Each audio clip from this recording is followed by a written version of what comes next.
Hey everyone, I'm Jaxby and you're watching Jaxby Tech. So today in this video, it's very much focused on I guess someone's first build, or they're building a PC for someone that they wouldn't normally, not actually I'm not saying hey no, you're building for someone that you wouldn't normally build a PC for, no. Building a PC that you wouldn't build for yourself.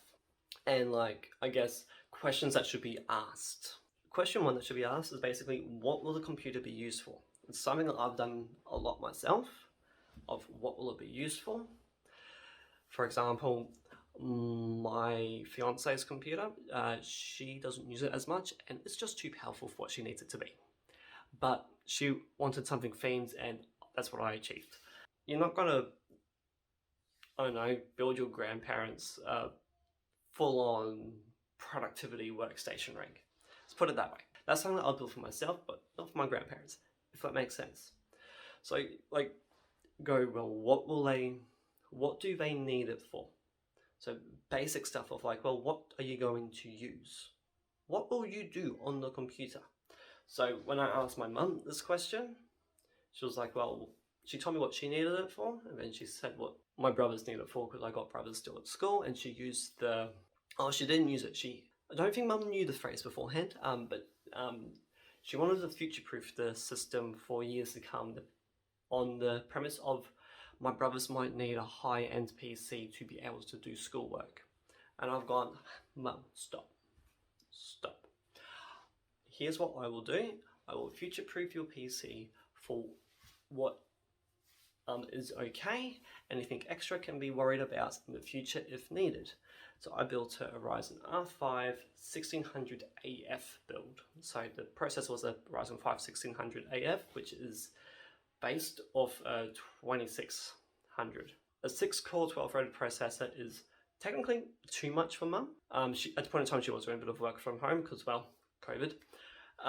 But it did the job, and it has enough horsepower in it that if my younger brothers decide, as I put it to her, that they want to do some form of film and media study at school, that is just as simple as take out the GT710, chuck in actually a semi-decent GPU. It doesn't have to be balls to the walls like a 3080 or something, but something that will just do a job for my brothers for schooling, and some extra RAM, and it'll be all good to go.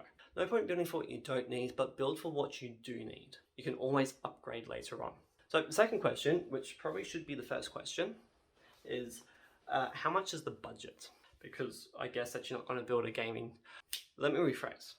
You're not going to build a everything brand new parts for $750. Maybe used market, you can. Obviously, if you up the budget, let's say you do a $1,000 budget, maybe you can do a mixture. But yeah, no. For $750, you're not going to get a brand new PC for gaming. Second question probably should be first, but we'll roll in with it anyway. Ask first question, what do I need it for? Second question, what's my budget? Do you have enough money?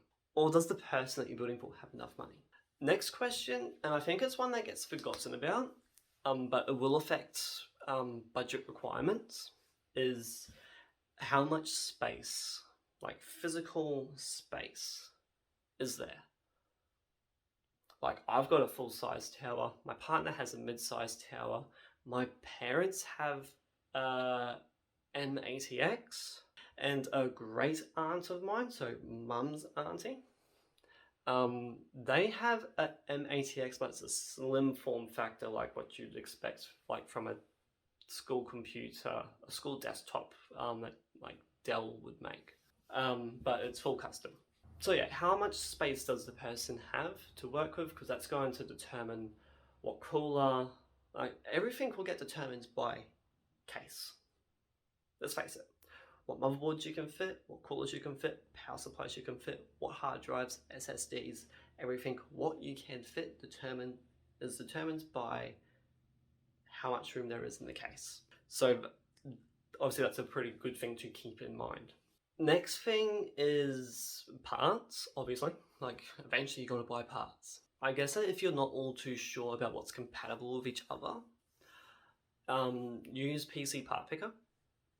It will tell you if there's something incompatible and how to make it compatible. If you get older, if you get a Ryzen motherboard for a previous generation of CPUs, it'll tell you that it's an there might be an incompatibility, but it should be able to be rectified with a BIOS update. Just saying that as an example, but it'll tell you what the problem is, what the fix is, and you can go from there. Like you might pick a cooler that doesn't fit in the case, and it'll tell you, well, it should tell you. It can either go two ways. Case is too small, cooler too large. But it'll also, once you got all your parts together, it'll tell you the wattage, and they'll help you pick a power supply. And PC Part Picker do recommend places to purchase from. You don't have to get from them, just I would recommend using it as a guide and then go from there. Back to power supply though. Technically, power supplies are at their most efficient at 50% load. So meaning like if you have, as an example, a 500 watt power supply, it is most efficient at 250 watts. That's the peak of its efficiency, meaning like how much power it draws from the wall and how much power is lost and turned into electrical heat. It's at its peak efficiency for transferring as much of that power to parts instead of it losing it to electrical heat. So that's what it means. But generally, if you have about 20% overhead, so let's say you've got something that is 800 watts in total power, probably get a 1000 watt power supply. That way you got some room for upgrades, but also if you get a random power spike there, you might end up taking, let's say 900, 950 watts. You've got room to actually, you got like an allowance. Looking like away from the camera lens. Camera lens is over here. And I'm looking like, I don't know, way over here. Ah! Obviously, most people do not have an unlimited budget. So knowing where it's okay to cheap out on, and I'm not saying you can like go cheap on everything. No. I'm saying know where, or have a basic understanding of what's important. Obviously, the most important thing is that basically the computer runs at the end of the day. But stuff like 80 plus platinum over 80 plus gold, you're paying a premium for an extra 2% of efficiency. Also, I guess that in terms of 80 plus gold to 80 plus bronze, basically while you, if you are a gamer or like do video editing and whatnot, maybe the 80 plus gold is a good thing for you, but is it what your parents need? Is another question. Also, if it's a parent's case and you can't see the parts, like if you're building something for your parents or grandparents and you can't see what's inside, do you need to go with a modular power supply, or just go semi-modular, or everything's just attached to the power supply? That might be routes that you can go as well, just to go, you know what, this fits in the budget better. So I'm not saying go cheap on everything, because you get what you pay for with electronics, but more so go, you know what, this feature here isn't necessary for the end game. Another thing that isn't necessary, I guess, and hear me out on it, hear me out. No, it's not RGB. Obviously, that's not the most necessary thing, but it looks good. I do not deny that. It looks good. But RAM speeds. RAM speeds do matter, but if you're going to get finicky on the speeds, it's no point. You're going to end up paying a premium, or someone else will end up paying a premium that you or they may not need. Basically, if you've got 3200 megahertz, you probably could be set pretty well. Obviously, for Ryzen, you can go up to, I think it's 36, 3800, depending on the generation. 3600 for Ryzen, 3000, 3800, I'm pretty sure, for Ryzen 5000.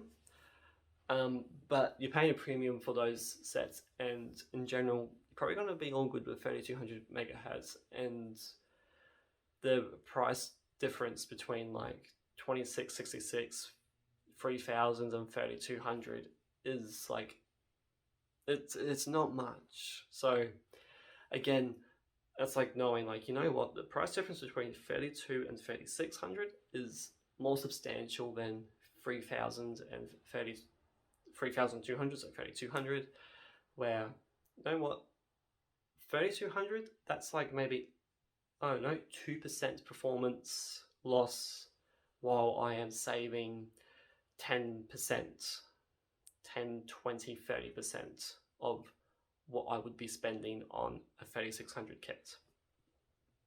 So again, you're getting good performance and you're saving money where it's okay to save money. Another thing, if you're getting like a build for like your parents or grandparents,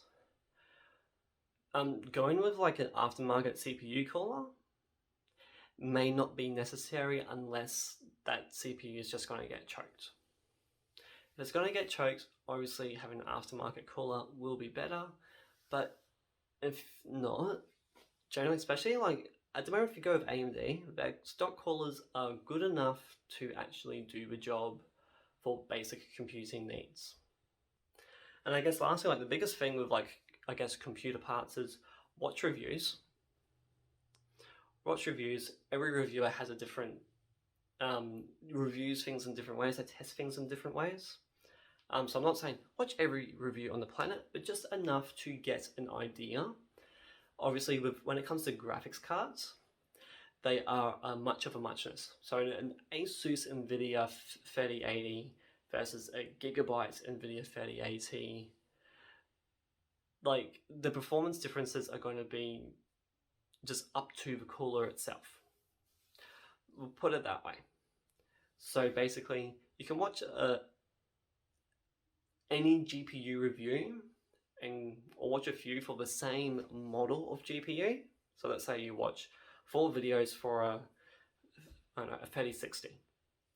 Then you've probably got a good idea or a decent general idea at the very least of how you would expect that GPU to run from manufacturer to manufacturer. Obviously, CPUs only get made by 1 or 2 companies for x86 processors, so your mainstream stuff, Intel and AMD. And motherboards, well, just have a look at the feature set. In all fairness, like if you go, well, that's enough USB ports, you're probably going to be sorted. Most motherboards these days for either AMD and NVIDIA are made pretty well. Obviously, there are some bad apples in the bunches for either side, but in general, you're probably going to do really well. And just look at reviews. But anyway, I don't want this video to drag on for too much longer, so hit that like button, hit the subscribe button to watch more videos from me, and I hope you all see my next video. Anyway, you have a good day, have a good week. Bye.